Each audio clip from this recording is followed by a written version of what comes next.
This feature, Clare Women in Business, is funded by Comishún Naman with the television licence fee.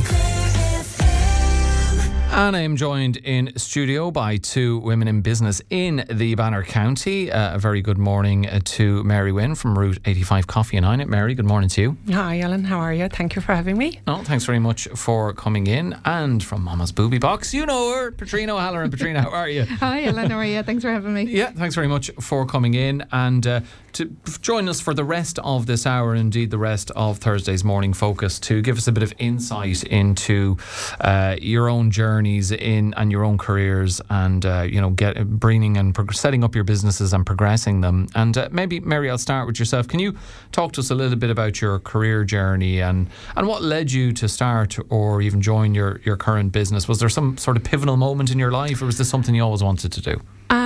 There wasn't a pivotal moment. I suppose I started in the HSE and worked my way up to quite a successful career, but I always felt there was another itch to scratch. I could never put words on it. I didn't know what it was, but there was always something.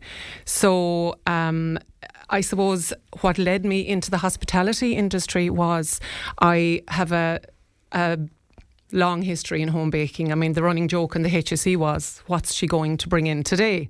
On a Friday. I'm sure they appreciated it when you brought it in. Well, of course they did. Yeah. So no surprise when Mary decided to go into her own home baking. And I suppose that's the way I was reared. It was always from the Odlum's bag, at home. So my HSE career is not really related to where I am today. But yeah, I'm very happy I took the leap. It was a huge risk because of the permanent pensionable, HSE job, and then the instability of, the hospitality industry. But I love it and I don't regret it for a moment. But I guess, is that one of those examples of sometimes, you have to, if you have a dream or you have an idea, it might be risky, but risks be damned. You have to kind of take that leap of faith. But also, not just a leap of faith, you actually have to put in the hard yards to make that dream become a reality. You do. And I suppose two things that really stand out for me is passion will get you there, but knowing your numbers and your figures is what will keep you alive. That's always helpful, isn't it? And I'm sure you can testify to that, Patricia. You're a woman who knows things about figures, facts and figures and so on. Yeah, so that's how I started, Alan. I always loved maths as a child. Went down to study accountancy and got qualified in 2010 and then stayed working in finance for a very long time. But when I was very small, we had a local shop, and I used to joke with my brother, I want that shop when I'm older, I want to run that shop, and he said he'd buy it for me, but that unfortunately hasn't happened. He meant well though. That shop is closed since, but I always had an interest in business, and even then as I grew up and I was working in a shop and in a pub, I was always interested in the kind of behind the scenes of how those businesses ran, if you know what I mean. And when I was training as an accountant, I trained with FTC. I was very lucky with the boss that I had. So I was kind of brought into the management side of the business in terms of we had clients getting business expansion funding and that kind of thing.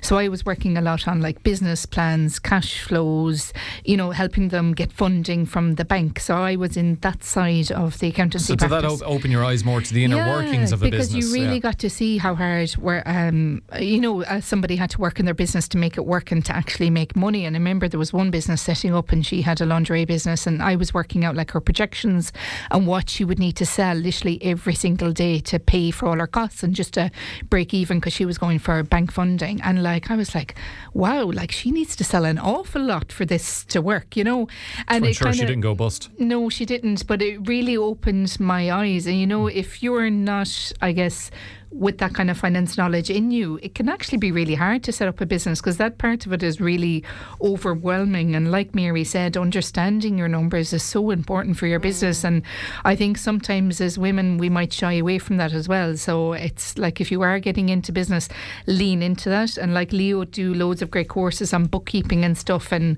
courses for non-financial people to help you with that. Absolutely, they're amazing. Yeah. I couldn't have done it without Leo. They are fantastic. And not not just on the finances, every No, aspect of mentoring, support, finance, tax, accounting. It doesn't matter what you want. Pick up the phone and ring them and tell them what your problem is. And it doesn't matter how silly you might think that not knowing that piece of information, but they'll give it to you and they'll find somebody to help you. So anybody that's thinking about starting up a business, have that belief, pick up the phone, take that first step with Leo. We're also joined on the line by Patricia Farrell from Wilde Irish Chocolates in Shoomgraney. And Patricia, talk to us a bit about how you ended up where you are, doing what you do and doing it very successfully. Good morning, and thank you for letting me join on the phone. I happen to be stuck in the factory here with a broken leg, and it's making it hard to get around and hop into your car and drive anywhere. So thanks for letting me join in remotely, as they say. Chocolate lovers will just be happy it's not your hand that's broken. You can still make the chocolate. No, honestly, no. It would be a serious problem at Easter if you couldn't make chocolate. I mean, you might as well just close the doors and run away.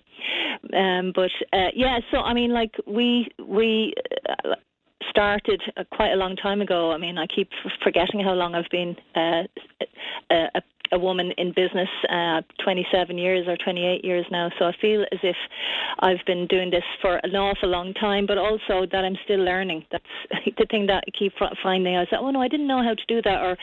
Or another thing is I didn't know we could do that, or we didn't know it could be done that way. So it's a learning curve all the time from starting, knowing nothing about being, in as a small business owner, or to, hopefully growing your business to be successful and, able to produce enough product that people will be able to purchase. So, it's a long journey. Was there anyone or anything that inspired you early on in your career, be it to ultimately do what you've been doing for 27 years or even prior to that?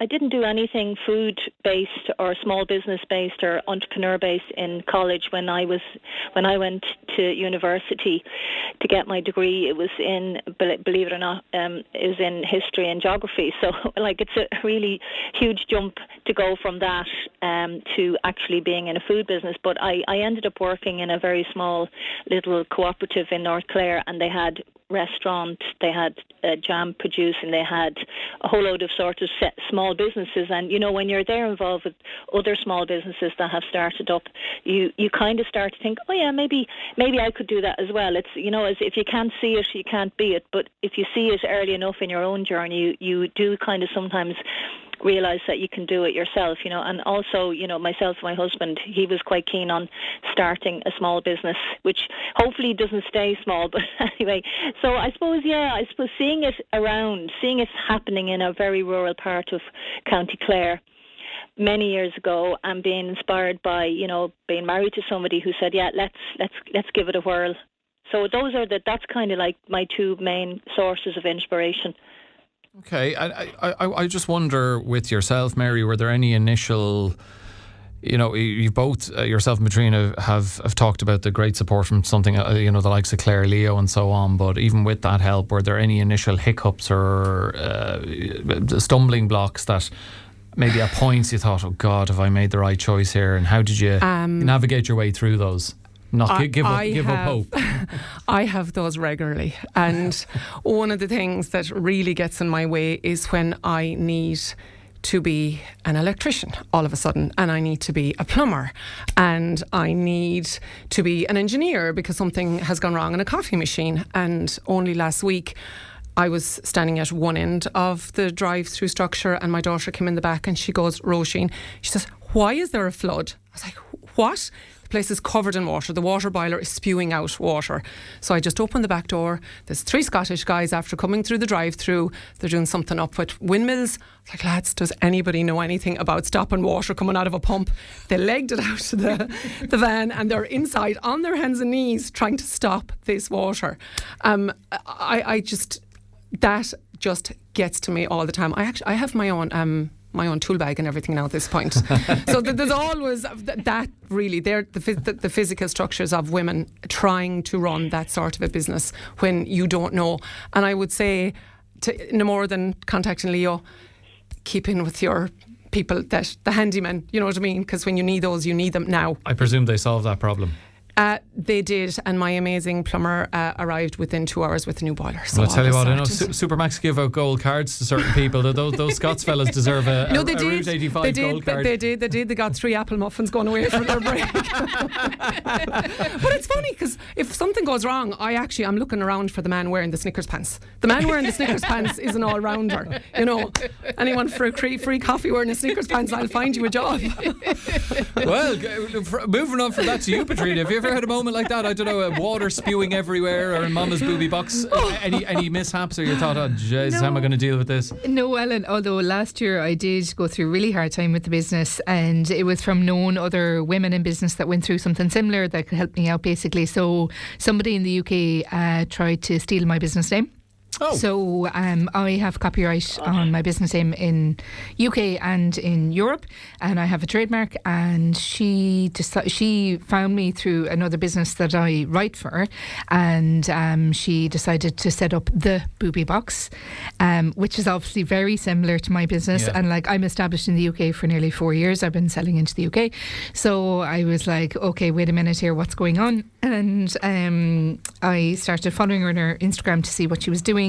I was in an acceleration program at the time, so I told the women and that what was going on, and one of the women had used a legal firm to help her with trademark issues, and so she put me on to them. And then when I got on to the legal firm, I didn't realise there's actually an EU fund that you can get funding from to help protect your trademark. And she was like, you have to pay up front, but then we'll put in the application for you to get the funding back from this EU fund, and then hopefully it might be 6 months, but you should get it back. So anyway, I had to pay like an upfront cost of like 1,500 quid to get this problem taken care of. It took 2 letters, and she eventually stopped going ahead with the business. She was only at the startup stage, and you know, I got it sorted out, and eventually I got the money back from the EU fund. But like, you don't know what you don't know, and like, I didn't know that EU fund existed, and then the legal firm helped me like solidify my trademarks and stuff, so something like this couldn't happen again. And then I didn't realise as well that Leo have funding for trademarks as well to help you, so there's funding in both cases.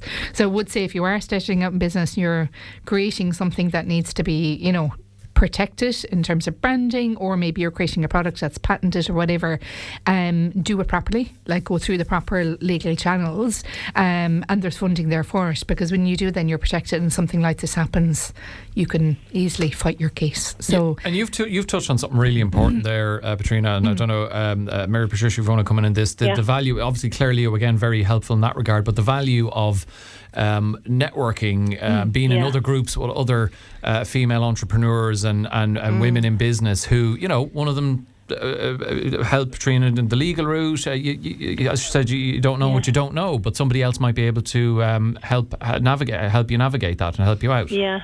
I mean, it's great to get specific information, but the other thing that you get from being associated with other women entrepreneurs in business is kind of moral support. And, you know, sometimes when you're there, how do you manage to do all these things? I mean, I remember having conversations with women that we would have met through various women in business things from the local enterprise office, and you have the same not necessarily only about, you know, specific things, but I'm finding it difficult to cope with, you know, whatever these inputs are. It's great to know that you can talk to someone else who has lived through something that, you know, especially startup challenges where you're trying to juggle having kids, and I know I hate bringing it back to that, but we women are always having to deal with you know, all these conflicting pull on your time, you know, and it's great to meet other people who said, yeah, it was hard, but I managed it. Even just to hear that from other women in business is one of the most supportive things that you can get, as well as practical information on how you negotiate whatever challenge or barrier is coming to you. But certainly when somebody says, yeah, I faced that and I did this and I managed to get through it, and you can do it, and that's incredibly encouraging. I don't know about the rest of the ladies, but I certainly, that's always something that I've gone to many times. I do wonder, Mary, when I've had previous business panels, regardless of gender, I've asked them about the imposter syndrome question of there'll have been moments of doubt, or I don't really know what I'm doing, or I shouldn't be doing this, or even maybe gender fed into this. Have you ever dealt with being underestimated or overlooked, and how did you manage to handle? How did you handle it? Imposter syndrome. Yeah, definitely. Growth always feels uncomfortable, but inevitably it's healthy for the business, because if you don't go outside your comfort zone, you're never going to grow. It's no more than actually sitting here, I have to say. Imposter syndrome, I suppose the biggest one for me was when I got accepted for the Going for Growth, which is for female entrepreneurs. It's run nationally in Dublin. And I sat there with my drive-through business, and I sat in the company of women who are exporting all over the world, and I was in awe. But no more than what Patricia said, we all have the same problems. It might be one size in my head, it's another size in Patricia's, but the bottom line is always the same. And never, I think you have to believe in yourself and believe that you can move whatever mountain, and you will get there. It's mind over matter. So don't be afraid. 100%. Yeah, I mean, the thing to remember, the thing that I learned from doing those women in business and Going for Growth, is that it is frightening when you see these very high-powered, what look like high-powered individuals, but when they tell their story, they were you, or they still are you, except that they've overcome some challenges. And also sometimes you kind of have to, hear about those people and hear what they went through to get to where they're going, to go, yeah, I can do that, or do I want to do that? That's the other thing that we have to be thinking about. Imposter syndrome, I can't remember ever feeling that way, but I certainly felt that sometimes you did feel a bit overwhelmed when you think, God, the famous phrase that I tried to get out of my head is that I never say, I should be ... that phrase where you keep saying to yourself, God, I should be better than this, or we should be this, or we should be that. And it's something that I find that would be the imposter thing, to get that out of the mindset, because it's not a helpful one. It makes you feel very lacking in confidence. So that would be my thing, is try not to say that sentence to myself. Yeah, no, fair point. And just before I go to the break, I'd like to get your perspective on that, Petrina. Be it imposter syndrome, or maybe not. Patricia said she didn't experience it, but more just at times being given whatever was going on, and maybe it's what you just told us about, being overwhelmed and thinking, I don't know if I'm cut out for this. Yeah, at that time of that legal thing, I definitely found that. And plus, I was sick at the time. I had this really bad chest infection. I've been up in hospital and everything with it. So I was sick. You weren't fighting fit to deal with it, yeah. And I was sick for about 2 months I'd spend days in bed, then I'd get up for a few days, might be okay, then I'd be sick again, and it just was this lingering thing, just wouldn't go away. And you're really vulnerable then when you're at that stage. So I'd say that was a really hard moment. And then I guess the other thing is, Alan, as well as selling directly to customers, I also sell to other businesses, and I have some stockists around Ireland. And I think the hardest thing for me, because it's not my skill set, is that selling into businesses, like picking up the phone, doing some cold calling, trying to introduce your business. That's not a skill I have, really, to be honest. Yeah. It's something I've tried to develop over the years, and even last September I just felt my confidence was at an all-time low when it came to that. And I actually reached out and got therapy, because I was like, what is going on here? What is the blocker that's stopping me from doing this? And do you mind me asking, did the therapy help you understand what it was? And did it turn out to be something that actually wasn't that significant that you could deal with? It wasn't really. It pinpointed where my lack of confidence was. And I've been to therapy before, and I went back to the same therapist because I had postnatal depression years ago. So I kind of knew therapy is a way to fix a problem if you have it. Do you know what I mean? And I'm a massive advocate of getting therapy if you have a problem that you kind of can't solve on your own. And I just said to her, I was like, I have a lack of confidence. And then she kind of pointed out, because I was going in saying I don't have any confidence, and she was like, well, if you don't have any confidence, you wouldn't be running a business. She was like, you wouldn't be appearing on radio. Yeah. You wouldn't be writing for different publications. It's not non-existent. It's just currently depleted. At times it gets depleted. And she kind of gave me, I suppose, little exercises to do to boost my confidence at times when it was low in specific situations. So, I mean, that was massively beneficial. It only took 3 sessions. I think that's much more beneficial than sitting at home crying into your coffee thinking, how the hell am I going to make these sales calls? Do you know what I mean? And then when you don't feel confident and you are trying to make sales calls, you're not going to sell anything because that confidence comes through in your voice, and you're not going to get anywhere without it. So it was a hard time, but it was extremely helpful to me. Okay, and I hope that coffee you're crying into came from Route 85 coffee in Inagh. The next one will. And indeed, we'll take a little brief coffee break and we'll be back with more from our Clare Women in Business panel on Morning Focus. We are the pulse of Clare. With the latest local news and real stories. Clare FM's Morning Focus. And you're very welcome back to our final Clare Women in Business panel, where I'm joined in studio by Petrina O'Halloran from Mama's Boobie Box, from Route 85 Coffee in Inagh, Mary Wynne, and on the line from Wilde Irish Chocolates in Shoongraney, Patricia Farrell with us as well. And Petrina, we've been talking about challenges and barriers. Was there ever, let's talk about overcoming the, hardships and resilience. Was there ever a moment that you were close to quitting? Maybe it was connected to what you were just telling us. Every week. But the funny thing is, I have these conversations with my husband all the time, and you're like, oh, I can't stay going another week in this, and then something will happen to prop you up and keep you going again. But then when I talk to other business owners, they all say the same thing. And I was at a Leo networking thing last year, and I met Sinead Crowder from Tonsil Sticks, and I know she'd been following me and commenting on my stuff on TikTok. So I just she was very open and honest about her journey, and how hard things were. And I went up and had a chat with her afterwards, and she was even saying, she was like, oh yeah, every second week I feel like quitting, but I just stay going, and I was like, somebody at that level, I would have looked up to her and admired what she was doing. You create something from scratch. She was a mum as well, and just for her to say, oh yeah, sure, every second week I think about quitting, and then I just stay going and something else will happen and you'll just get motored on again. So I think when you build your network and you talk to people and tell them about your challenges is really important. I've been on 2 different accelerator programs,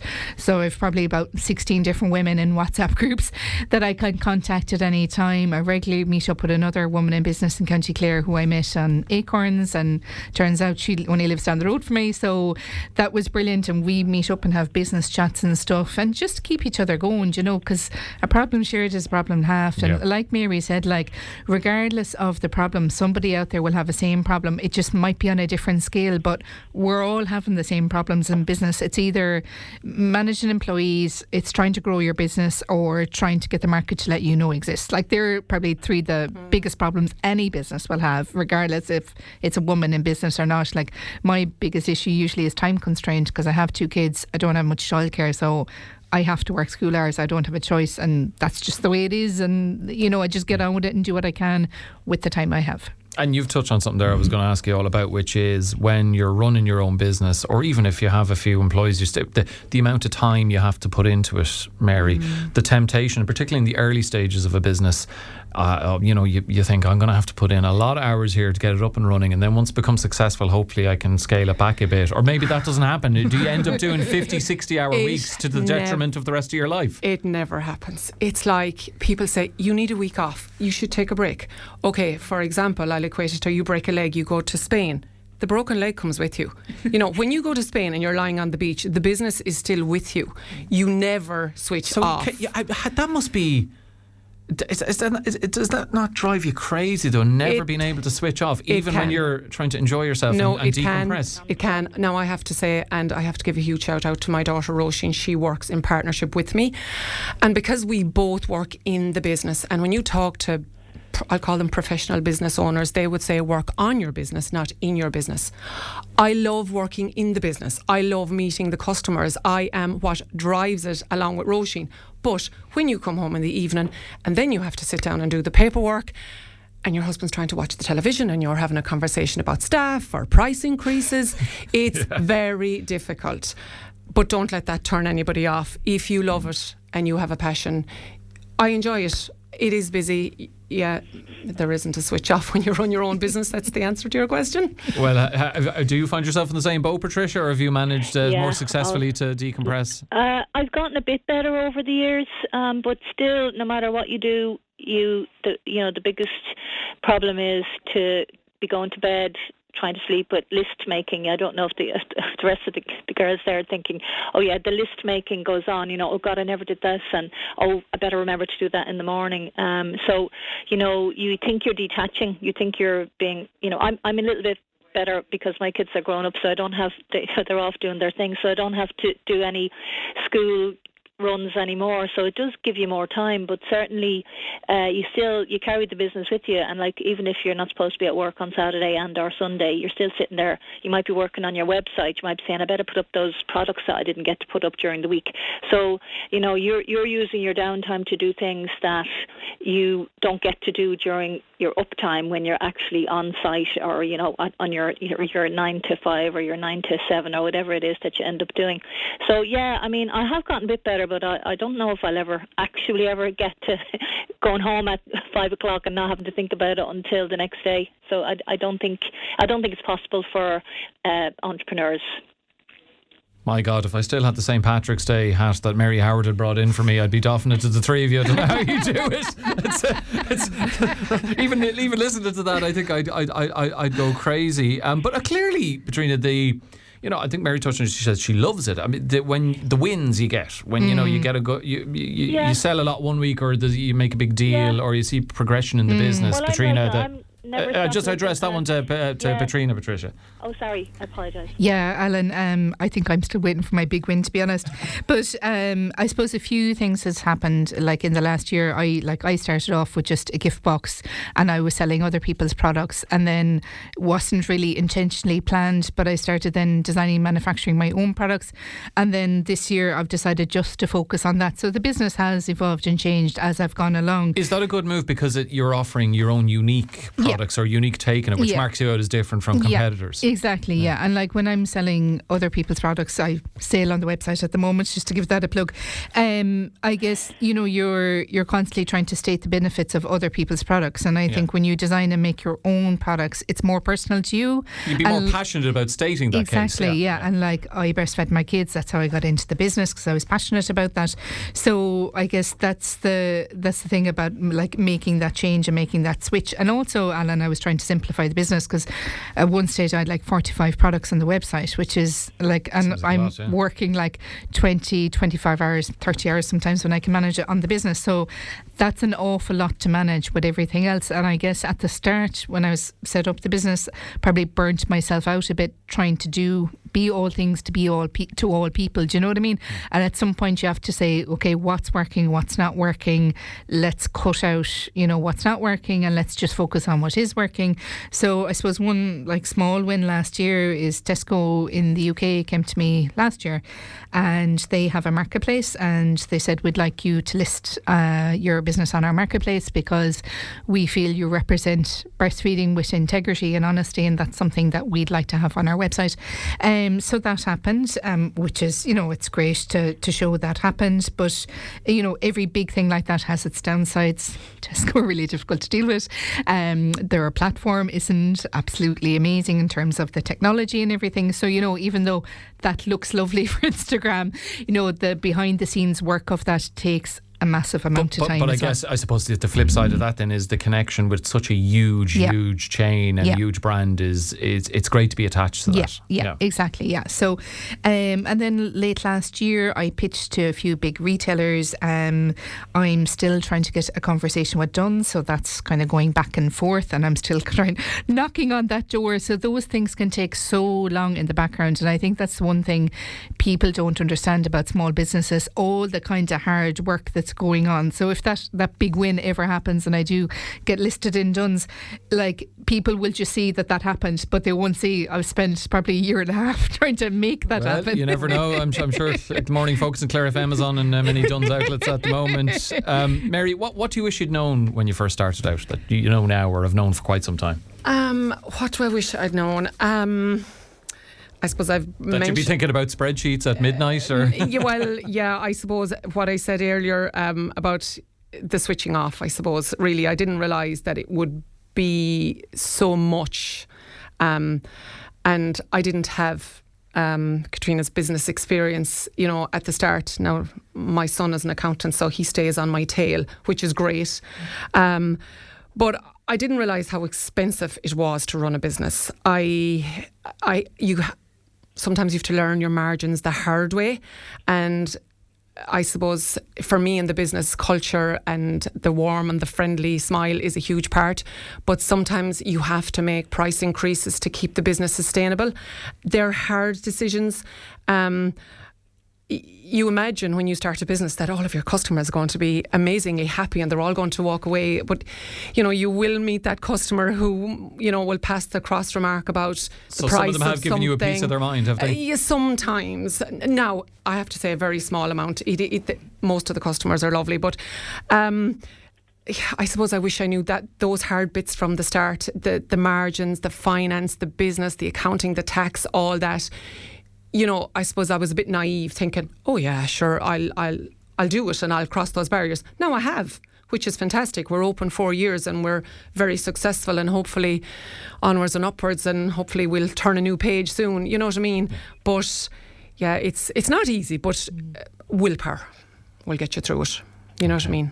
Yeah, willpower can do great things. We're almost out of time, so I want to finish with the three of you, if you don't mind, by asking you what advice, and I'll start with you on this, Patricia, what advice you'd give to young women listening this morning who are maybe looking to build their own business or grow in leadership? I think the advice I would give younger women is that to do it if you want to do it. I know that sounds very simple, but I'd say there's a lot of, it's hard to think that it can be done until you try to do it. And I know it seems very simple, but, people have amazing resilience inside themselves, and to look to your family for support as well. That's something that I think people think they're on their own. It's only them, but in actual fact, the people who, your family, they are your support thing. They help you keep going at times when it can seem very, very difficult. And the other thing I would say is, make sure you have cash flow. I know this is the thing that took me a few years to learn, that, you really need to look into getting some cash flow, because, profitability doesn't work if you've nothing to pay for your bills. So those kinds of things, they seem very simple, but it takes ages to learn them. I wish I'd known that myself at the very beginning of my business career, but it's the one thing I would hope to be able to explain to any younger woman starting business, those two things. Okay, Petrina, what advice would you offer? I would say don't wait for the perfect timing, Alan. Doesn't exist. Yeah, it doesn't. Like, I had my business idea for 2.5 years. I even wrote up a rough business plan in my first maternity leave with my first girl, and then it wasn't until I was pregnant with my second girl, and I was 5 months pregnant, which is probably the worst time to start a business. and off I went and did it anyway. So I'd say don't wait for perfect timing, because if I'd actually started when I initially thought about starting, I would have caught that whole COVID wave that came a year later, and I would have been established. So I massively missed out on that. So and I'd say know your strengths and understand your value. Like, have a real talk to yourself. List out your strengths and weaknesses. Like, know your weak spots, so then they're the places where you can get some help. I know we talked about Leo already, but they do great mentorship as well. So if there's a skill set that you're not really confident on or you're not sure of, talk it through with a mentor and talk through like where you might get some more help. And I would say as well, try and go to the women in business events that Leo do, because you meet other people there that can give you support. For example, when I meet people, like, I tell them I'm a qualified accountant by trade, so like if you need any finance help or anything like that, come to you. I will help you out if you want. I've offered that to loads of different business women that I've met through the years, and then I'd say maybe you can do something for me. Like, I'm not so strong in marketing and selling, so if that's your skill set, then maybe you could do a bit of that for me. So there's a bit of horse trading going on. Yeah, and that's what makes it work. And at least there's no like physical cash then been spent, but it's just your time to help each other out, and that can be much more valuable, when you're first starting out in business. So I'd say really go to those women in business events. You meet the people that you're going to need to help you get started and get up and running. And if you have an idea, just go for it. Yeah, and I think, rather than having paid cash for someone's services, there's a good feeling from having actually helped someone and from them helping you as well. Finish with yourself, Mary? Well, I think the two ladies have really covered it without me repeating what they've already said. But I would say don't wait until you're 100% ready. You never will be. Just while Katrina was speaking there, I was just thinking of other things to say. All businesses aren't built in boardrooms. It's hard work. You can start from anywhere. I have 12 young ladies working with me, and they are a force to be reckoned with. the young girls of today. And I really think any of the girls who are resilient, determined and courageous, they'll go a long way, no matter what their entrepreneurial journey will be. So if they can remember those three things, they'll get there and they'll survive. And way to go for the women in business. Way to go indeed. And my thanks to the three of you for joining us this morning. Some great advice imparted there, but also hearing about some of the potential stumbling blocks, kind of flagging it up for people thinking of getting into business. My thanks to Petrina O'Halloran from Mama's Boobie Box, from Route 85 Coffee in Inagh. Mary Wynne, thank you. And big thanks as well on the line to Patricia Farrell from Wilde Irish Chocolates in Tuamgraney.